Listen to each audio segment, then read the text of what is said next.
नमस्कार साथियों, Ram Ram, good morning, सुप्रभात। कैसे हैं आप सभी? उम्मीद करता हूँ आप सभी अच्छे होंगे। दोस्तों, अपनी राजस्थान में प्रमुख हस्तकलाओं वाला जो टॉपिक चल रहा था उसमें मैंने पार्ट नंबर 1 और पार्ट नंबर 2 आपको बहुत ही गजब तरीके से करवाया। दोस्तों, आज ये अपने हस्तकलाओं वाला लास्ट वीडियो रहने वाला है जिसमें मैंने सारी की सारी हस्तकलाएँ आपके लिए ये बोर्ड पे लिख दी है। इसको मैं आपको एक्सप्लेन करूँगा, आपको समझा दूँगा। इसके बाद में हस्तकलाओं से संबंधित आपके सारे डाउट क्लियर हो जाएंगे। बहुत ही शानदार तरीके से ये वीडियो रहने वाला है। तो आइए दोस्तों, बिना समय को जाया कि अपने पॉइंट पे आता हूँ। दोस्तों, सबसे पहली हस्तकला है दोस्तों तारकसी के जेवर। दोस्तों, तारकसी के जेवर ये अपने नाथ द्वारा राजसमंद का प्रसिद्ध है। बहुत बार क्वेश्चन आता है कि राजस्थान में तारकसी के जेवर कहाँ के प्रसिद्ध है? नाथ द्वारा राजसमंद के प्रसिद्ध है। दोस्तों, होता क्या है, ये तारकसी के जेवर है क्या? तारकसी के जेवर होते क्या है दोस्तों? चांदी को कूट कूट कर महीन तारों में बदलना। तारकसी का मतलब होता है दोस्तों, जो चांदी होती है उस चांदी के पतले पतले तार बनाना और तार बनाने के बाद में उनसे आभूषण बनाना, उसको तारकसी के जेवर कहते हैं। समझ में आया क्या दोस्तों?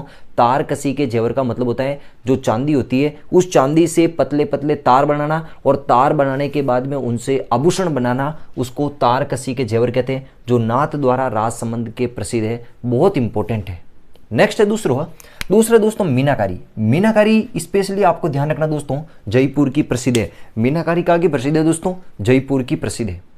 दोस्तों, ये जो मीनाकारी है, ये मीनाकारी होती क्या है दोस्तों? जो सोने के आभूषण होते हैं उन सोने के आभूषणों पर रंग चढ़ाने की क्रिया होती है। सोने के आभूषणों पर रंग चढ़ाना, सोने के आभूषणों पर रंग चढ़ाना, उसको मीनाकारी कहते हैं, जो जयपुर की प्रसिद्ध है। दोस्तों, जो मीनाकारी के जनक है वो सरदार कुदरत सिंह को माना जाता है। किसको माना जाता है दोस्तों? कुदरत सिंह को। मीनाकारी का जनक सरदार कुदरत सिंह को माना जाता है।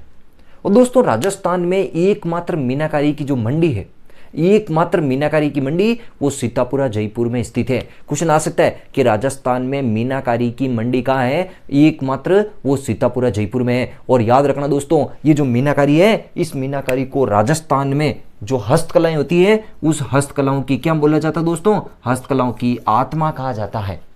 मीनाकारी को राजस्थान में हस्तकलाओं की आत्मा माना जाता है और सरदार कुदरत सिंह को मीनाकारी का जनक माना जाता है। और मीनाकारी की राजस्थान में एकमात्र मंडी सीतापुरा जयपुर में स्थित है। नेक्स्ट है तीसरा है दोस्तों नमदे। नमदे याद रखना दोस्तों, टोंक में बनाए जाते हैं। दोस्तों, नमदे होते क्या है? आपने कभी कभी कहीं पे जाके आपने अपने आप कहीं गए होंगे तो आपने कभी कभी देखा होगे आपके आस पड़ोस या कहीं, भाई साहब, जो ऐसे यूँ बैठने की एक दरी होती है, मोटी सी दरी होती है, जिसके थोड़ा यूँ अपन उस पर बैठते हैं ना तो वो भाई साहब चुभती है। यानी जैसे ऐसा लगता है कि वो भेड़ वगैरह होते हैं ना, उस भेड़ वगैरह के बालों से बनती है वो, यानी कि वो थोड़ी सी यूँ चुभती है। अपने बैठते हैं तो थोड़ा सा यूँ चुभन सी होती है। आई बात समझ में? वही होते हैं नमदे। तो याद रखना दोस्तों, जो नमदे हैं वो टोंक में है। और टोंक राजस्थान की एकमात्र ऐसी रियासत है जो मुस्लिम रियासत मानी जाती है, जिसकी स्थापना अमीर खां पिंडारी ने की थी। राजस्थान की एकमात्र मुस्लिम रियासत टोंक को माना जाता है, जिसकी स्थापना अमीर खां पिंडारी ने की थी। और टोंक में याद रखना, राजस्थान का वह महल है जहां पर ऊंट की बलि दी जाती थी, उसका नाम है दोस्तों मुबारक महल। क्या नाम है दोस्तों? मुबारक महल। क्वेश्चन आता है कि राजस्थान में ऊंट की बलि के लिए मुबारक महल कहाँ का प्रसिद्ध है? टोंक का प्रसिद्ध है। और टोंक में क्या बनते हैं दोस्तों? नमदे बनते हैं। आगे दोस्तों खेसले। क्या है दोस्तों? खेसले लेटा गांव जालोर में बनते हैं। दोस्तों, खेसले लेटा गांव जालोर में बनते हैं। अपन सर्दियों में दोस्तों ओढ़ते हैं ना, ओढ़ भी लेते हैं और बिस्तर पे भी बिछा देते हैं, वो कोई प्रॉब्लम नहीं। अपन ओढ़ भी देते हैं और उसको बिस्तर पे भी बिछा देते हैं। वो होता है दोस्तों खेसले। क्या होते हैं? खेसले। और मारवाड़ी लोग इन्हें कहते खेला, कहीं कहते खेला। ये दोस्तों लेटा गांव जालोर का प्रसिद्ध है और मेड़ता नागौर में भी बनते हैं, लेकिन सबसे ज्यादा प्रसिद्ध लेटा गांव जालोर के प्रसिद्ध है। मेड़ता नागौर में भी इसका निर्माण किया जाता है। नेक्स्ट दोस्तों पाव रजई। वेरी वेरी इंपॉर्टेंट है, ये क्वेश्चन बार बार आता है दोस्तों। जो पाव रजई है, ये पाव रजई जयपुर की प्रसिद्ध है और बिल्कुल ही ये पाव ग्राम की होती है, यानी 250 ग्राम की होती है भाई साहब। ये पाव रजई क्यों नाम पड़ा दोस्तों? रियल में इसका जो वजन है वो 250 ग्राम ही होता है। और भाई साहब, ये एक बार आपने ओढ़ ली ना तो भाई साहब पसीनो पसीनो रह जावे। सर्दी और मायने थे पाव रजई ओढ़ ली तो भाई साहब पसीना टपका पड़ी थरमाते, इतनी गजबरी गर्म रहा। बिल्कुल हाय भाई साहब यूँ यूँ लागे कोई जन छोटो सो यूँ पूरी फोल्ड कर दी नहीं तो इतो सो लागे यूँ।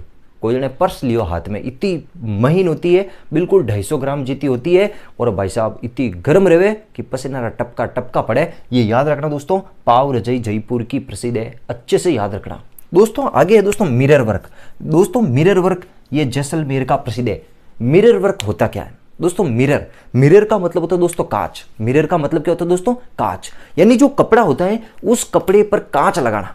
अरे आपने कभी कभी ब्याह शादियों में वगैरह कहीं फंक्शन वगैरह होते हैं वहाँ पे देखे होंगे कुछ औरतें क्या करती है भाई साहब, लहंगा, उन औरतों के जो ओढ़नी वगैरह होते हैं ना, उन ओढ़नी पर छोटे छोटे यूं कांच लगे होते हैं, चारों ओर कांच लगे होते हैं, जगह जगह उस ओढ़नी में कांच लगे होते हैं। लहंगा वगैरह भी पहनती हुई, लहंगे में भी कांच होते हैं। वो कांच ही क्या कहलाता है भाई साहब? मिरर वर्क कहलाता है। क्या कहलाता है? Mirror work. मिरर का मतलब ये होता है दोस्तों कांच, वर्क का मतलब काम। तो कांच का काम किया जाता है, वो जैसलमेर में होता है दोस्तों। ओढ़नी है या कपड़े हैं, कपड़े पर कांच बीड़ना या कांच लगाना, वो मिरर वर्क कहलाता है, जो जैसलमेर का प्रसिद्ध है। आगे दोस्तों लोई। क्या है दोस्तों? लोई। लोई कहाँ की प्रसिद्ध है? नापासर बीकानेर की प्रसिद्ध है। लोई एक ऊनी कंबल होती है दोस्तों। ये जो लोई है ना दोस्तों, लोई, ये लोई होती क्या दोस्तों?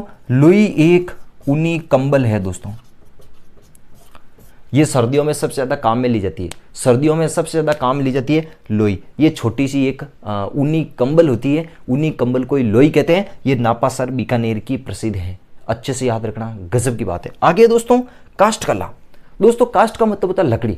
लकड़ी का सबसे ज़्यादा जो काम है वो बस्सी चित्तौड़गढ़ में किया जाता है। लकड़ी का सबसे ज़्यादा जो काम है वो बस्सी चित्तौड़गढ़ में किया जाता है, अच्छे से याद रखना दोस्तों। इसीलिए ऐसा मान सकते हैं कि जो काष्ठ कला है वो सबसे ज्यादा बस्सी चित्तौड़ की प्रसिद्ध है। और बस्सी चित्तौड़गढ़ की आपने एक व्यक्ति है दोस्तों, प्रभात जी सुतार। क्या नाम है दोस्तों? प्रभात जी सुतार। इन प्रभात जी सुतार को काष्ठ कला का क्या माना जाता है दोस्तों? काष्ठ कला का जनक माना जाता है। क्या माना जाता है? जनक माना जाता है। क्वेश्चन आता है कि प्रभात जी सुतार का संबंध किससे है? काष्ठ कला से, यानी लकड़ी की कला से है। लकड़ी की कला से। और लकड़ी की कला या काष्ठ कला राजस्थान में सबसे ज्यादा कहां की जाती है? वो बस्सी चित्तौड़गढ़ में की जाती है। और इस काष्ठ कला के जनक कौन है? प्रभात जी सुतार है दोस्तों, दिमाग में बैठ गया। आगे दोस्तों कुंजिया। कुंजिया कहां का प्रसिद्ध है दोस्तों? बसवा दौसा का प्रसिद्ध है। कुंजिया बसवा दौसा का प्रसिद्ध है दोस्तों। होता क्या है ये कुंजिया? कुंजिया भाई साहब एक ठंडा पानी रखने का एक बर्तन होता है दोस्तों।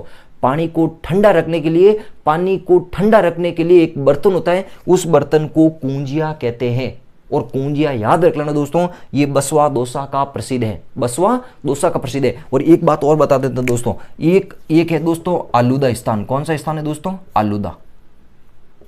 और ये आलूदा भी दौसा में ही पड़ता है दोस्तों। आलूदा याद रखना दोस्तों। ये किसके लिए प्रसिद्ध है दोस्तों? तिरंगा निर्माण के लिए प्रसिद्ध है। किसके लिए प्रसिद्ध है दोस्तों? तिरंगा निर्माण के लिए प्रसिद्ध है। क्वेश्चन आता है कि जो आपने देखा होगा, अपने जो तिरंगे बनते हैं ना दोस्तों, खादी के जो तिरंगे, वो राजस्थान में सबसे ज्यादा और सबसे प्रसिद्ध वो आलूदा गांव के बनते हैं। और आलूदा गांव कहाँ पड़ता है? दौसा में पड़ता है। तो क्वेश्चन आ सकता है कि राजस्थान में सबसे ज्यादा जो तिरंगा का निर्माण है, अपना राष्ट्रीय ध्वज तिरंगा, उसका निर्माण सबसे ज्यादा आलूदा गांव में किया जाता है। और आलूदा गांव कहाँ है? वो दौसा में स्थित है। और आलूदा गांव दौसा तिरंगा निर्माण के लिए प्रसिद्ध है। और एक है दोस्तों बसवा दौसा। बसवा दौसा क्यों प्रसिद्ध है? याद रखना दोस्तों, कुंजिया। कुंजिया क्या होता है? पानी को ठंडा रखने का एक बर्तन होता है, वो कुंजिया दौसा कहलाता है। और उसी प्रकार दोस्तों अपने जोधपुर में भी पानी को ठंडा रखने के लिए एक बोतल होती है। पानी को ठंडा रखने की एक बोतल होती है, जो किसकी बनी होती है दोस्तों? वो जिंक की बनी होती है। किसकी बनी होती है दोस्तों? जिंक की बनी होती है। जिंक का मतलब होता है दोस्तों जस्ता। क्या होता है दोस्तों? जस्ता। यानी कि जोधपुर में जिंक या जस्ते की बनी एक बोतल होती है, जिसमें भाई साहब पानी को ठंडा रखा जाता है, उसको बादला कहा जाता है। और क्वेश्चन बहुत बार आते हैं दोस्तों कि बादला क्या है दोस्तों? बादला जिंक से बनी हुई एक बोतल होती है, जिसमें पानी को ठंडा रखा जाता है। ये जोधपुर की प्रसिद्ध है। बादला का क्वेश्चन 100% आता है। आगे दोस्तों सूंगड़ी नस्वार। सूंगड़ी नस्वार ये ब्यावर की प्रसिद्ध है। सूंगड़ी नस्वार ब्यावर की प्रसिद्ध है भाई साहब। एड़ी एक मतलब सूंगड़ी नस्वार एक ऐसी चीज़ है भाई साहब, मान लो एक छोटा सा कागज़ होता है, उस कागज़ पर डाल के दी जाती है भाई साहब। थोड़ा कितो भी जीव दौरो रहे या कितो भी माथो चढ़तो रहे, कितो भी प्रॉब्लम रहे, थोने थोड़ी सुंगाई दी रहनी, नाक रमाती हूँ कल ले जाए सुगाई दी रहनी। अरे भाई साहब थोने तो यूँ उत्ता उती मार थारी तो ने छीको रही। थोड़ी देर बाद में यूँ मातो लाग गया, हा एकदम यूँ ठंडो ठंडो हड़को हड़को मातो लागन डूब जी। आप भाई साहब एडी यूँ दवाई कह सका, एक तरह यूँ कह सका सूंघनी नस्वार एक तरह दवाई कह सके, या एडी वस्तु है जिसको सूंघने से भाई साहब अपने को छिके आती भाई साहब। आ एक बार मैंने सूंघाई थी भाई साहब मारा दोस्त, यदि मैं ब्यावर पहला ऑफलाइन कोचिंग में पढ़ा तो ब्यावर पढ़ा तो मारो एक दोस्त हो, वो भाई साहब सूंघनी नस्वार सूंघा दी भाई साहब मनी थोड़ी सी। अरे भाई साहब कम से कम आधो घंटे तक खींची करतो भविष्य नाक तो पूरा लाल बम रेगो, लेकिन भाई साहब हमारे जीव हो रेगो घंटा पर बाद में। ओ यूँ माँ तो एकदम ठंडो रियो, बढ़िया लागन डागो भाई साहब। वह है सूंघनी नस्वार जो ब्यावर की प्रसिद्ध है। क्वेश्चन आता है कि राजस्थान में सूंघनी नस्वार कहाँ की प्रसिद्ध है? ब्यावर की प्रसिद्ध है। आगे दोस्तों तलवार है। दोस्तों जो लोहे की तलवार है, राजस्थान में सबसे ज्यादा जो तलवारों का निर्माण है वो सिरोही में किया जाता है। क्वेश्चन आता है कि राजस्थान में तलवारों के लिए कौन सा स्थान प्रसिद्ध है? वो सिरोही स्थान प्रसिद्ध है। दोस्तों छाता, बारिश आवे नहीं, बारिश के दिनों में जो छाते होते दोस्तों वो सबसे ज्यादा फालना पाली के प्रसिद्ध है। दोस्तों छाते के लिए राजस्थान में कौन सा स्थान प्रसिद्ध है? फालना पाली। और फालना पाली एक स्थान और है दोस्तों, फालना पाली एक स्थान और कौन सी चीज के लिए प्रसिद्ध है? रेडियो के लिए भी प्रसिद्ध है। दोस्तों जो फालना है, फालना पाली, ये दो चीजों के लिए प्रसिद्ध है, एक तो रेडियो और दूसरा छाता। रेडियो और छाता इन दोनों चीजों के लिए फालना पाली बहुत ज्यादा फेमस है। याद हो जाएगा दोस्तों, अच्छे से दिमाग में बिठा लेना। ये कि दोस्तों फड़कला ये शाहपुरा की प्रसिद्ध है। शाहपुरा जो भीलवाड़ा में आता था वो शाहपुरा वो फड़कला के लिए प्रसिद्ध है। दोस्तों फड़ होती क्या है? जो कपड़ा होता है उस कपड़े पर किसी भी देवी देवताओं का चित्रांकन करना, कपड़े पर किसी भी देवी देवताओं का चित्रांकन करके उसको बाचना, उसको बोलना, वो भाई साहब फड़कला कहलाती है। और समझा देता हूं, कपड़े पर किसी भी देवी देवताओं का चित्रांकन करना उसको फड़ कला कहते हैं। राजस्थान में सबसे ज्यादा जो फड़ है वो शाहपुरा में बनती है दोस्तों। जैसे पाबूजी की फड़ सबसे ज्यादा कलात्मक फड़ मानी जाती है, सबसे ज्यादा चित्रांकन वाली फड़ मानी जाती है। और सबसे लंबी जो फड़ है वो देवनारायण जी की फड़ को माना जाता है। रामदेव जी की फड़ भी होती है, अभी बस में अपने पाबू जी की फड़ होती है, देवनारायण जी की फड़ होती है, अभी बस में रामदल्ला कृष्णदल्ला की फड़ होती है। ये सब फड़ अलग अलग होती है, कभी और दिन बताएंगे, लेकिन आपको अभी तक तो यही ध्यान रखना कि कपड़े पर देवी देवताओं का चित्रांकन करना उसको फड़ कला कहते हैं। राजस्थान में सबसे ज्यादा जो फड़ है वो शाहपुरा में बनती है। और भाई साहब गजब की बात तो ये है कि भाई साहब जो ये फड़ बनाते हैं ना, ये जो फड़ बनाने वाले व्यक्ति होते हैं, ये भाई साहब फड़ को बहुत ज्यादा पवित्र मानते हैं। और जब भी फड़ मान लो जीर्ण शीर्ण हो गई, फड़ कहीं से भी फट गई या टूटी फूटी हो गई, खराब हो गई, तो फड़ को ऐसे ही नहीं फेंकते भाई साहब पागलों की तरह। वो भाई साहब बहुत ही उसको सजा धजा कर एकदम पवित्र उसको मानते हैं और वो लेकर आते हैं पुष्कर में। कहाँ लेकर आते हैं? पुष्कर में लाने के बाद में उस फड़ को पुष्कर में जो अपनी जो पवित्र वो पानी है पुष्कर में, उस पुष्कर में बहा दी जाती है। उस पुष्कर में फड़ को बहाना उसको कहते हैं दोस्तों फड़ को ठंडा करना। क्या कहते हैं दोस्तों? फड़ को ठंडा करना। क्या करते थे दोस्तों? फड़ को ठंडा करना। क्वेश्चन आ सकता है कि फड़ को ठंडा करना क्या है? कभी क्वेश्चन आ सकता है दोस्तों। फड़ को ठंडा करने का मतलब यह होता है कि फड़ के जीर्ण शीर्ण होने पर या फड़ के फट जाने पर उस फड़ को पुष्कर में लाकर उसको पानी में बहा देना, उसको फड़ को ठंडा करना कहते हैं। आई बात सुन में अच्छे से दिमाग में बैठ गई क्या? अरे दिमाग में बिठा लीजिए दोस्तों। और एक बात और बता देते दोस्तों, ये क्वेश्चन और आता है बार बार दोस्तों। एक स्थान है मेहंदी।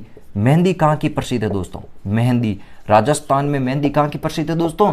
सोजत की प्रसिद्ध है। कहाँ की है? सोजत की। क्वेश्चन आ सकता है दोस्तों, ये सोजत पाली में आता है। सोजत की मेहंदी प्रसिद्ध है, याद रखना। इसको जीआई टैग मिल रखा है, इसको जीआई टैग दे रखा है, जियोग्राफिकल इंडिकेशन, यानी भौगोलिक संकेतक मिला हुआ है। क्वेश्चन आता है कि सोजत की क्या प्रसिद्ध है? मेहंदी प्रसिद्ध है।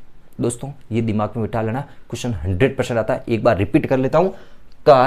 तार कसी के जेवर नाथ द्वारा राजसमंद के प्रसिद्ध है। मीनाकारी जयपुर की प्रसिद्ध है। और खास बात बता देता हूं, मीनाकारी जयपुर की प्रसिद्ध है, लेकिन जयपुर यदि ऑप्शन में नहीं आई तो आप अलवर भी कर सकते हो, कई किताबों में अलवर भी बता रखा है। आगे दोस्तों नमदे टोंक के प्रसिद्ध है, खेसले लेटा गांव झालोर और मेड़ता के भी प्रसिद्ध है। आगे दोस्तों पाव रजई ये जयपुर की प्रसिद्ध है। मिरर वर्क जैसलमेर में किया जाता है। लोही नापासर बीकानेर की प्रसिद्ध है, जो एक छोटी सी ऊनी कंबल होती है। आगे कास्ट कला यानी लकड़ी की कला बस्सी चित्तौड़गढ़ में सबसे ज्यादा। और पानी को ठंडा रखने का बर्तन होता है बसवा दोसा का प्रसिद्ध है। और बादड़ा जिंक की बनी हुई एक पानी को ठंडा रखने की बोतल होती है जो जोधपुर की प्रसिद्ध है। सूंगड़ी नस्वार ये ब्यावर की होती है। और तलवारें, लोहे की तलवारें सबसे ज्यादा सिरों में बनती है। छाता और रेडियो ये फालना पाली के प्रसिद्ध है। और फड़कला शाहपुरा भीलवाड़ा की प्रसिद्ध है। शाहपुरा की प्रसिद्ध है, यानी कपड़े पर देवी देवताओं का चित्रांकन करना फड़कला कहलाती है। और लास्ट में मैंने बताया सोजत की मेहंदी प्रसिद्ध है। दोस्तों ये पूरी की पूरी मैंने आपको क्या बताया है, पूरा का पूरा आपको क्या बताया दोस्तों, ये हस्तकलाएं बताइए, हस्तकलाएं बताइए। एक बार स्क्रीनशॉट ले लो, फिर मैं थोड़ी सी आपसे बात करता हूं। ले लिया दोस्तों स्क्रीनशॉट, ठीक है। दोस्तों आज मैंने आपको पूरी की पूरी हस्तकलाएं करवाई है, बिल्कुल गजब तरीके से, शानदार तरीके से आपको हस्तकलाएं कराई है। दोस्तों आपको कैसा लगता है ये क्लास है, बिल्कुल आप कमेंट कीजिए, बिल्कुल बताइए।